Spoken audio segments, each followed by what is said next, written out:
This is Parul Goyal, and in this video, I will discuss part 3 of the chapter Nationalism in India. इस lecture में हम discuss करेंगे different strands within the movement. Basically, we will talk about the non-cooperation movement. The non-cooperation खिलाफत movement began in January 1921. बहुत सारे social groups ने इस movement के अंदर पार्टिसिपेट करा, each with its own specific aspiration. यानी कि हर एक सोशल ग्रुप की एक अपनी अलग डिजायर थी टू अचीव स्वराज. जो उनका कॉमन गोल था that was swaraj. All of them responded to the call of swaraj, but ये जो टर्म स्वराज है it meant different things to different people. सबसे पहले हम देखते हैं किस तरह से नॉन कॉपरेशन मूवमेंट टाउन्स यानी सिटीज के अंदर शुरू हुई.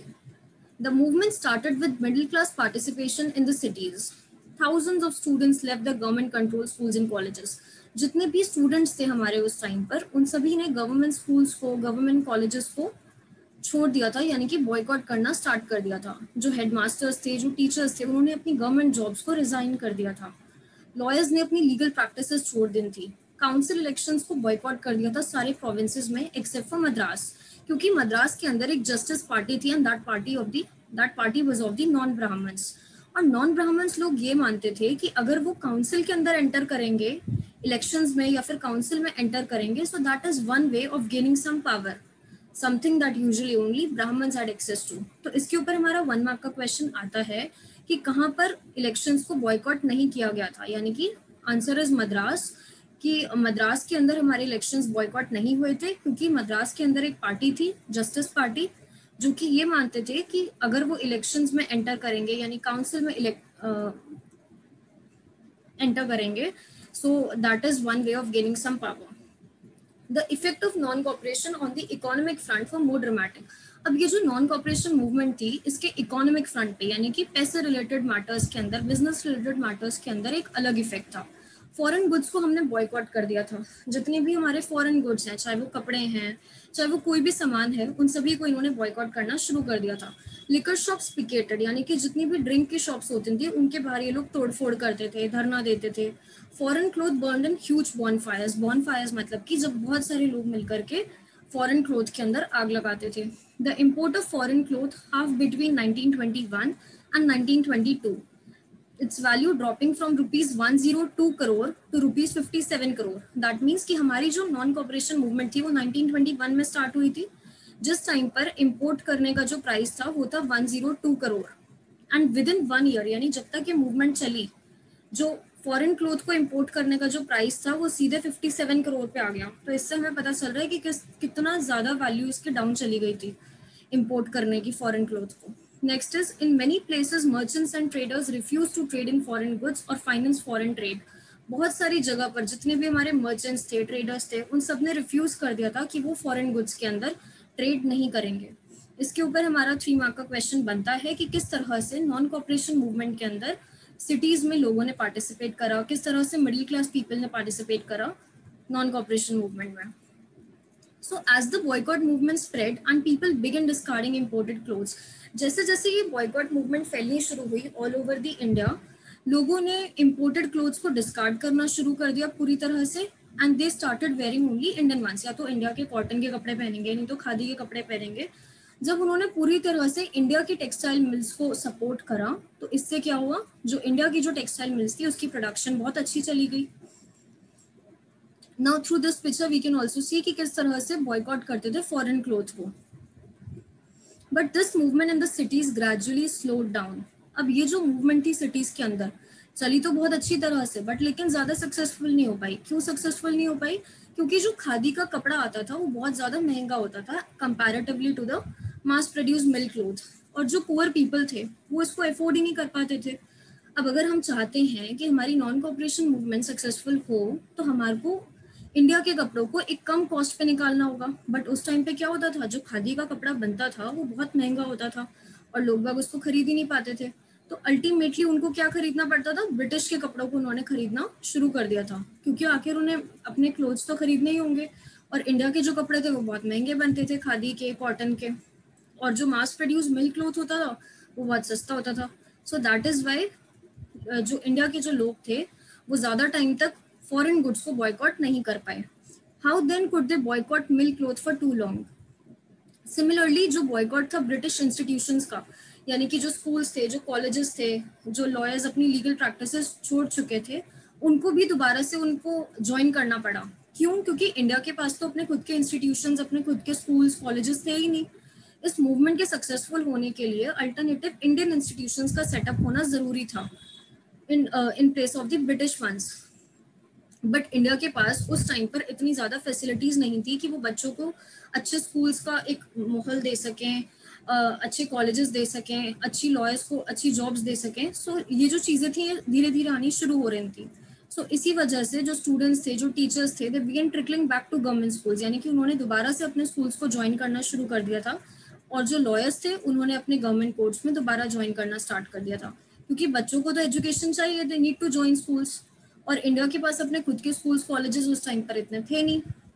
ऐसे जो हमारे टीचर्स थे, जो हमारे प्रोफेसर्स थे, जो लॉयर्स थे, उनको भी अपना डेली का खर्चा चलाने के लिए अपनी जॉब्स को ज़्यादा टाइम तक छोड़ नहीं सकते थे। So that is why they begin trickling back to British schools and colleges. तो हमारे एक क्वेश्चन बन सकता है कि किस तरह क्या रीजंस थे जिसकी वजह से जो नॉन कॉपरेशन मूवमेंट थी वो धीरे धीरे स्लो डाउन होनी शुरू हो गई थी। नंबर 1 रीजन वाज खादी का जो कपड़ा आता था वो बहुत ज़्यादा एक्सपेंसिव होता था comparatively to the mass produce mill cloth. Second reason was lack of Indian institutions. अगर हमें बॉयकॉट करना था ब्रिटिश इंस्टीट्यूशंस को, तो अल्टरनेटिव इंडियन इंस्टीट्यूशंस का होना ज़रूरी था, और उस टाइम पर हमारे पास इंडियन इंस्टीट्यूशंस नहीं थे। ये थी बात हमारी नॉन कॉपरेशन मूवमेंट की सिटीज के अंदर। अब हम देखते हैं कि किस तरह से rebellion in the country side होना स्टार्ट हुआ। रिबेलियन का मतलब रिवोल्ट, और कंट्री साइड मतलब गांव के अंदर किस तरह से जो नॉन कॉपरेशन मूवमेंट थी वो पूरी फैलनी स्टार्ट हो गई थी। From the cities the non cooperation movement spread to the countryside. पहले शहरों में फैलनी शुरू हुई, धीरे धीरे जो हमारे पिछड़े हुए गांव थे इंडिया के, वहां पर भी मूवमेंट फैलनी स्टार्ट हो गई। It drew into its fold the struggles of peasants and tribals। जो पुअर फार्मर्स थे, जो ट्राइबल्स थे, आदिवासी लोग थे, उनकी प्रॉब्लम्स को, उनकी स्ट्रगल्स को भी इसने कवर करना स्टार्ट कर दिया था। सबसे पहले हम देखते हैं peasant movement in Awadh. Awadh एक छोटा सा प्रोविंस है यूपी के अंदर। Now let us study the peasant movement in Awadh. In Awadh peasants were led by Baba Ramchandra. Peasants मतलब कि फार्मर्स। अवध के अंदर जो फार्मर्स थे उनका जो लीडर था that was Baba Ramchandra, and he was a sannyasi who had earlier been to Fiji as an indentured laborer। अब indentured laborer क्या होता है? indentured मतलब कि forcefully labor work करना on some contract। तो जो बाबा रामचंद्र जी थे ये एक सन्यासी थे जो कि पहले फिजी गए थे एज एन इंडेंचर्ड लेबरर, यानी कि एक फोर्स लेबरर, किसी कॉन्ट्रैक्ट के ऊपर ये फिजी गए थे। Next is the movement here. अब ये जो अवध की जो मूवमेंट थी, क्यों आखिर पेजेंट्स को प्रॉब्लम फेस करनी पड़ रही थी? क्या रीजन था कि जो अवध के जो फार्मर्स थे वो परेशान थे? दैट रीजन वाज कि जो यहाँ पर जो मूवमेंट थी वो क्यों थी? क्योंकि तालुकदार्स और लैंडलॉर्ड्स जो थे वो उन पेजेंट्स से बहुत ज्यादा हाई रेंट चार्ज करते थे and a variety of other सेसेस। सेसेस मतलब कि टैक्स, यानी कि जो अवध के जो लैंडलॉर्ड्स होते थे, जो तालुकदार्स होते थे, जो बड़े बड़े रिच लोग होते थे, वो गरीब किसानों से बहुत ज्यादा रेंट लेते थे। यानी कि सपोज अगर हमारी कोई जमीन है, हम उसके ऊपर किसी गरीब इंसान से काम करवा रहे हैं, तो हम उससे कहीं ना कहीं रेंट लेंगे। तो जो रेंट वो उनसे लेते थे वो बहुत हाई रेंट लेते थे, और उनसे अलग अलग और भी ज्यादा टैक्सेस लेते थे।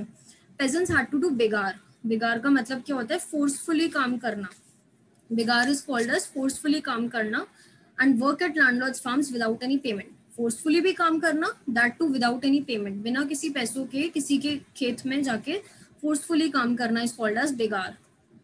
As tenants they had no security of tenure. Tenants मतलब कि रेंटीज। जैसे कि अगर हम अपने घर के अंदर अगर किसी को रेंट पे कोई रूम देते हैं, तो उसका राइट होता है कि 1 मंथ का अगर वो रेंट पे कर रहा है तो 1 मंथ तक उसका वो एरिया है, कन्फाइंड है। बट ये जो किसान होते थे ये उस खेत में काम भी करते थे, अपना रेंट भी देते थे, that too a very high amount of rent.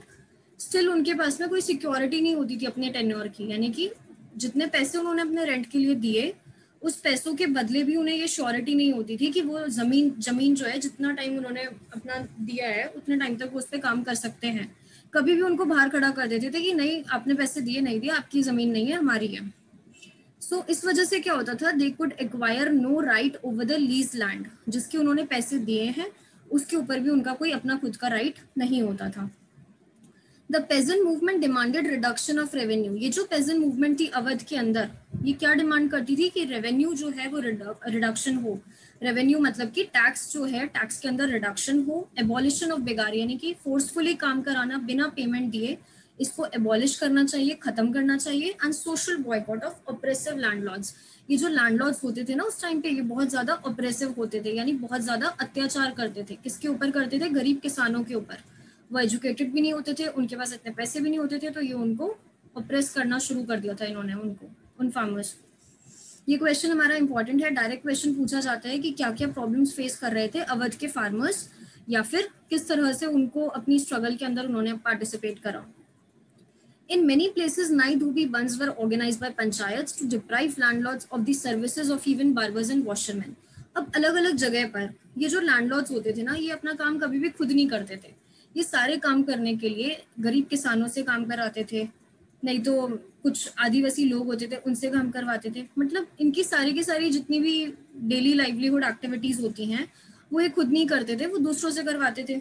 तो जो पेजेंट्स थे, जो फार्मर्स थे, उन्होंने क्या डिसाइड करा कि हम नाई धोबी बंद ऑर्गेनाइज करेंगे। मतलब पंचायत वालों ने ही नाई धोबी बंद ऑर्गेनाइज करा, जिससे कि जो लैंडलॉर्ड्स हैं उनको बार्बर्स की, उनको अपने बाल कटवाने पड़ते थे, लाइक बार्बर्स की जो सर्विसेज होती थी वो सब सर्विसेज भी इन्होंने नहीं दी, और वॉशरमैन की सर्विसेज भी नहीं दी। क्यों नहीं देते थे? क्योंकि वो ये चाहते थे कि लैंडलॉर्ड्स को अपनी मिस्टेक्स रियलाइज हो, और इस तरह से वो एक मूवमेंट के अंदर पार्टिसिपेट कर रहे थे कि हम लोग भी कहीं ना कहीं अपना रिवोल्ट दिखाना स्टार्ट करें। So in June 1920, Jawaharlal Nehru began going around the villages in Awadh.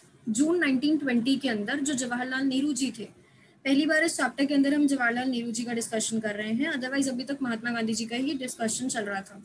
He began going around the villages in Awadh. उन्होंने लोगों के अंदर वहां पे जा जाके सबसे बातचीत करनी शुरू करी, उनकी ग्रीवेंसेस यानी उनकी प्रॉब्लम समझने की कोशिश करी। जून में उन्होंने यहाँ जाना शुरू करा, और अक्टूबर तक आते आते उन्होंने एक आउध किसान सभा बना दी थी। आउध किसान सभा जिसको हेड कौन कर रहे थे? जवाहरलाल नेहरू जी, बाबा रामचंद्र जो कि ऑलरेडी अवध के लीडर थे, और कुछ few others. Within a month over 300 branches had been set up in the villages. Now कुछ मंथ के बाद ही 300 ब्रांचेस जो थी वो विलेजेस के अंदर सेटअप हो गई थी।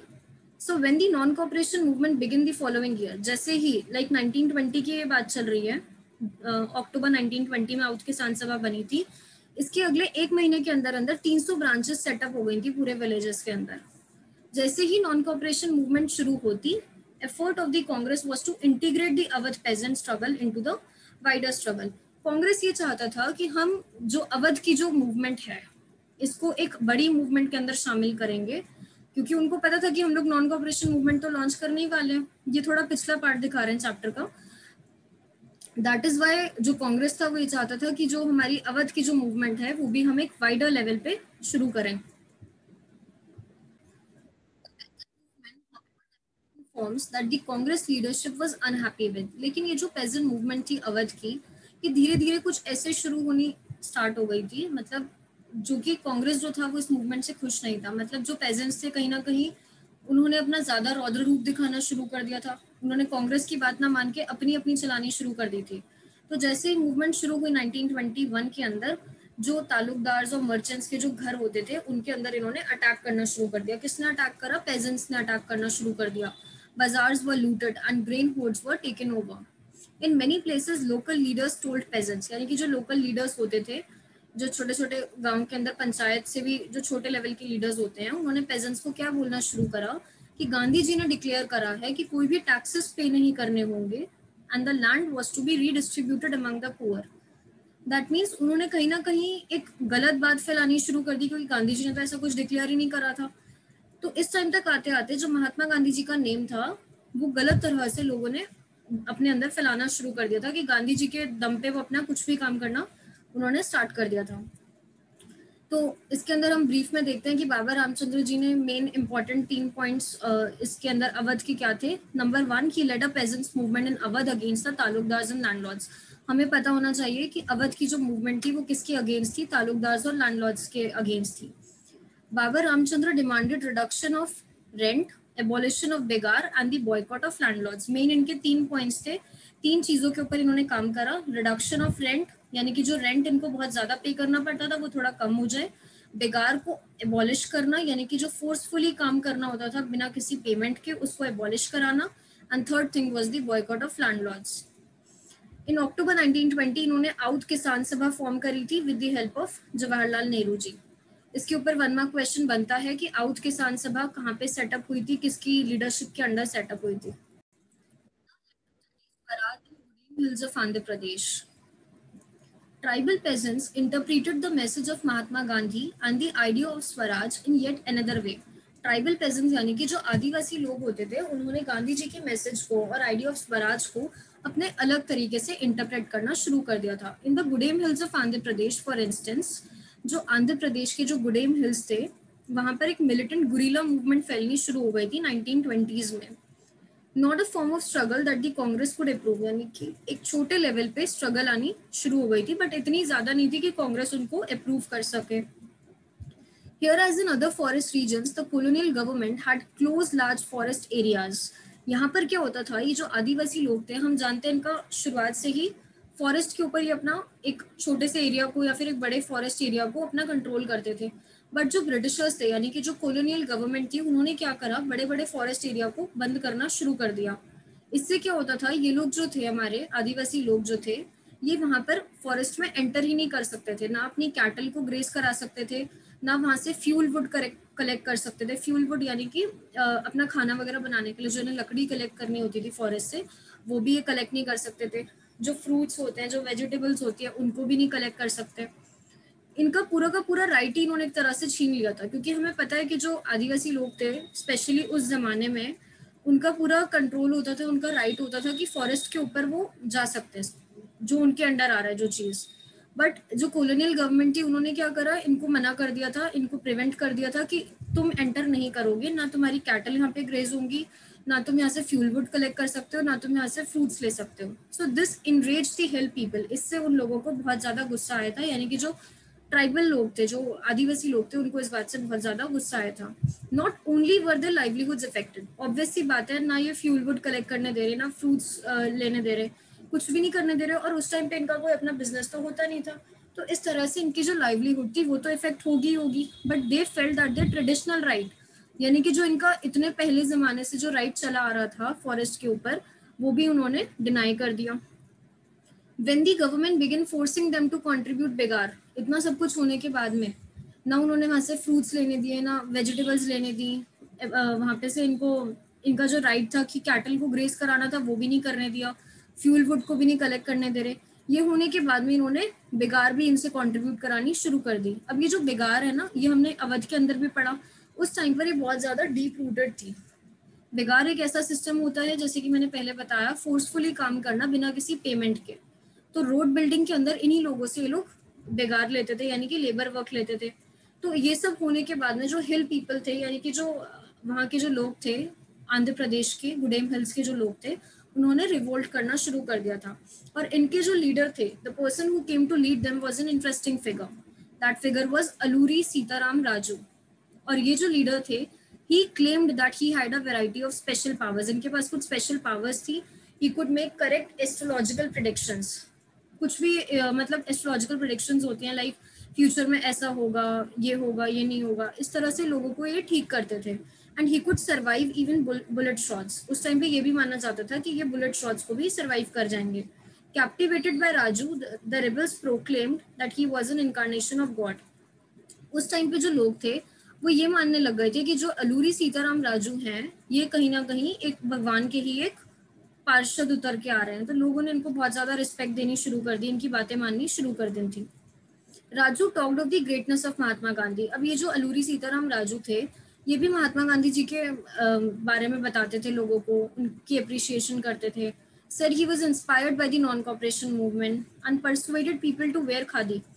अलूरी सीताराम राजू अपने लेवल पर गांव में लोगों को बोलते थे कि आप लोग खादी पहनना शुरू कर दो, आप लोग ड्रिंक करना छोड़ दो। और महात्मा गांधी जी की एप्रिसिएशन की जो बातें थी, उन सबको इन्होंने गांव में फैलाना शुरू कर दिया था। But at the same time he asserted that India could be liberated only by the use of force. सारी बातें गांधी जी की मानते थे। कौन? अलूरी सीताराम राजू। बट ये मानते थे, राजू जो थे, कि इंडिया को अगर लिबरेट कराना है, अगर आज़ादी दिलानी है, तो उसके लिए violence is necessary, force is necessary, non violence से काम नहीं होगा। बस इसी बात में ये गांधी जी के अगेंस्ट थे, बाकी सब चीज़ों में ये गांधी जी को फॉलो करते थे। The Gudem rebels attacked police station. ये जो गुडेम रिबेल्स थे, आदिवासी लोग जो थे, इन्होंने पुलिस स्टेशंस को अटैक करना शुरू कर दिया था, and they attempted to kill British officials and carried on guerrilla warfare for achieving swaraj. एक गुरिल्ला वारफेयर की मूवमेंट थी जिसके लीडर थे अलूरी सीताराम राजू। वो खुद कहते थे कि अगर इंडिया को इंडिपेंडेंट होना है तो वायलेंस तो करनी पड़ेगी। तो उनके अंडर जो लोग थे उन्होंने भी कहीं ना कहीं पुलिस स्टेशंस को अटैक करना शुरू कर दिया, ब्रिटिश ऑफिशियल्स को मारने की कोशिश करी। After some time Raju was captured and executed in 1924। कुछ टाइम बाद जब इन्होंने बहुत ज्यादा लोगों को मारना शुरू कर दिया था, पुलिस स्टेशन पर अटैक करना शुरू कर दिया था, तो 1924 के आते आते राजू जो थे उनको पकड़ लिया गया था एंड ही वाज हैंग्ड। और कुछ टाइम बाद जो थे वहां पर एक as a folk hero famous थे। इनफैक्ट आज की डेट में भी अलूरी सीताराम राजू आंध्र प्रदेश के अंदर बहुत ज्यादा फेमस है। अब हम बात करते हैं swaraj in the plantations. Plantations are basically like Assam के जो टी गार्डन्स होते हैं, so plantation is that type of area. Workers too had their own understanding of Mahatma Gandhi and the notion of Swaraj. अब जो वर्कर्स थे हमारे असम की side पे, जो चाय के बगान होते हैं, जो कॉफी के जो बगान टाइप्स होते हैं, उनकी एक अपनी अलग अंडरस्टैंडिंग थी महात्मा गांधी जी के बारे में, आइडिया ऑफ स्वराज के बारे में। For plantation workers in Assam, freedom meant the right to move freely. ये जो प्लांटेशन वर्कर्स थे ना असम के, इनके लिए फ्रीडम का मतलब ये था कि ये फ्रीली मूव कर सके अपने कन्फाइंड स्पेस से। जो इनका कन्फाइंड स्पेस है, यानी कि जो इनका इनका एरिया है, उसके बाहर जहां पर भी ये जाना चाहते हैं वहां पे जा सके। इनके लिए यही मतलब था फ्रीडम का। जो इनका एरिया था उससे बाहर आना जाना is called as freedom for these plantation workers, and it meant retaining a link with the village from which they had come. अब ये जो वर्कर्स थे, इनके लिए फ्रीडम का ये भी एक मतलब था कि अगर इनका एक लिंक है अपने विलेज के साथ में, यानी कि उस टाइम पर जो ब्रिटिशर्स थे वो इनको अपने विलेज के साथ में ना लिंक नहीं रहने देते थे। इनको एक एरिया दे देते थे और कहते थे कि भाई तुम इस एरिया से बाहर नहीं जा सकते। तो इनके लिए फ्रीडम का क्या मतलब था कि अपने विलेज के साथ में एक लिंक रखना, जो इनका कन्फाइंड स्पेस है वहां से बाहर जा सके, वहां से इनकी फ्रीडम यही थी। एक्ट ऑफ 1859, जो प्लांटेशन वर्कर्स थे उनको ये परमिशन ही नहीं थी कि वो अपने टी गार्डन्स को छोड़ करके कहीं बाहर जाएं, एंड इनफैक्ट उनको ऐसी परमिशन मिलती भी नहीं थी। When they heard of the non cooperation movement, जब इनको पता चला कि नॉन कॉपरेशन मूवमेंट है, गांधी जी उसको हैंडल कर रहे हैं, so thousands of workers defied the authorities. इन्होंने अपनी अथॉरिटीज को छोड़ा, अपने प्लांटेशन के एरिया को छोड़ा, and they left the plantations and headed home. They believe that Gandhi Raj was coming. ये मानते थे कि गांधी राज जो है वो आना शुरू हो गया है और हर किसी को जमीन दे दी जाएगी उनके खुद के गांव के अंदर। They, however, never reached their destination. Stranded on the way by a railway and steamer strike, they were caught by the police and brutally beaten up. That means कि जो प्लांटेशन वर्कर्स थे उन्होंने अपने एरिया को छोड़ा और वो अपने गांव जाने के लिए रेडी हो गए थे सब लोग। रास्ते में जब वो वहां जा रहे थे तो उनको पुलिस ने पकड़ लिया था, जहां पर एक रेलवे प्रोसेशन चल रहा था, रेलवे स्ट्राइक चल रही थी, और पुलिस वालों ने उनको बहुत ज्यादा मारा। इस पिक्चर से भी हम देख सकते हैं कि वर्कर्स जो थे उन्होंने अपने प्लांटेशंस को छोड़ दिया था और अपने गांव, जो यानी कि जो उनका पुश्तैनी गांव होता है, जहाँ पे वो उनका बर्थ प्लेस होता है, जब वो वहां जाने के लिए रेडी हो चुके थे, रास्ते में कोई रेलवे की कोई स्ट्राइक चल रही थी, वहां पर पुलिस वालों ने इनको पकड़ा और इनको बहुत ज्यादा मारा। The vision of these movements were not defined by the Congress program. Congress program ने इनकी विजन, यानी कि ये लोग क्या चाहते हैं क्या नहीं, इन्होंने अपने ही लेवल पे उस मूवमेंट को चलाना शुरू कर दिया था। They interpreted the term Swaraj in their own ways, imagining it to be a time when all suffering and all troubles would be over. इन्होंने ये माना कि स्वराज का एक ऐसा मतलब होगा कि सारी की सारी प्रॉब्लम्स जो है वो खत्म हो जाएंगी, सारी परेशानियां खत्म हो जाएंगी, बट ऐसा कुछ नहीं था। Yet when the tribals chanted Gandhiji's name and raised slogans demanding Swatantra Bharat, they were also emotionally relating to an all India agitation. लेकिन फिर भी जब ये जो ट्राइबल्स थे, यानी कि जो गांव के लोग थे, जब ये गांधी जी के नारे लगाते थे कि गांधी जी हैं, उन्होंने नॉन कॉपरेशन मूवमेंट चलाई है, वो ये कहते हैं, वो ये कहते हैं, तो कहीं ना कहीं उनका भी जो एम था दैट वाज आल्सो स्वतंत्र भारत। कहीं ना कहीं वो भी ऑल इंडिया एजिटेशन यानी ऑल इंडिया मूवमेंट के अंदर पार्टिसिपेट कर रहे थे। When they acted in the name of Mahatma Gandhi, जब वो महात्मा गांधी जी के अकॉर्डिंगली काम कर रहे थे या फिर अपनी मूवमेंट को लिंक कर रहे थे कांग्रेस के साथ में, they were identifying with a movement which went beyond the limits of the immediate locality. क्योंकि उन्होंने कहीं ना कहीं, जैसे अलूरी सीताराम राजू जी के अंडर जो लोग थे, उन्होंने वायलेंस का यूज करना शुरू कर दिया था। तो ये सब चीजें जो थी, ये एक ऑल इंडिया लेवल पर फेमस होनी शुरू हो गई थी कि ऐसे ऐसे बात है, और गांधी जी की वजह से जो मूवमेंट है ये बहुत ज्यादा हाई लेवल स्केल पे फैलनी शुरू हो गई थी। अब हम इसके थ्रू देख सकते हैं कि चौरी चौरा इंसिडेंट जो था, ये क्या था, एक नॉर्मल पीसफुल डिमॉन्स्ट्रेशन था। Peaceful demonstration in the sense कि एक बाजार के अंदर लोग अपना पीसफुली प्रोटेस्ट कर रहे हैं, पीसफुली सत्याग्रह की मूवमेंट कर रहे हैं, और पुलिस वालों ने उनके ऊपर मारपीट करनी शुरू कर दी थी। जो सत्याग्रही थे उनको इस बात से बहुत ज्यादा गुस्सा आया कि हम लोग पीसफुली प्रोटेस्ट कर रहे थे और पुलिस वालों ने उनको मारना शुरू कर दिया था। तो एट नाइट कुछ सत्याग्रही ने अपना प्लान करा कि भाई हम तो पुलिस स्टेशन के ऊपर अटैक करेंगे। जब उन्होंने पुलिस स्टेशन पे अटैक करा तो अराउंड 22 पुलिसमैन जो थे, दे डाइड। कौन से पुलिस स्टेशन पे? चौरी चौरा, जो गोरखपुर के अंदर एक जगह है चौरी चौरा, तो वहां का जो पुलिस स्टेशन था उसके ऊपर सत्याग्रही ने रात को अटैक करा एंड अराउंड 22 पुलिसमैन जो थे वो मर गए थे इसके अंदर। सो ये जो चौरी चौरा इंसिडेंट था, यही बेसिकली एक ऐसा इंसिडेंट हुआ जिसकी वजह से नॉन कॉपरेशन मूवमेंट पूरी तरह से खत्म हो गई थी, क्योंकि गांधी जी को ऐसा लगा कि अब जो नॉन कॉपरेशन मूवमेंट है वो वायलेंट होनी शुरू हो गई है। So thank you for watching my channel. In the next lecture, we will discuss about the civil disobedience movement.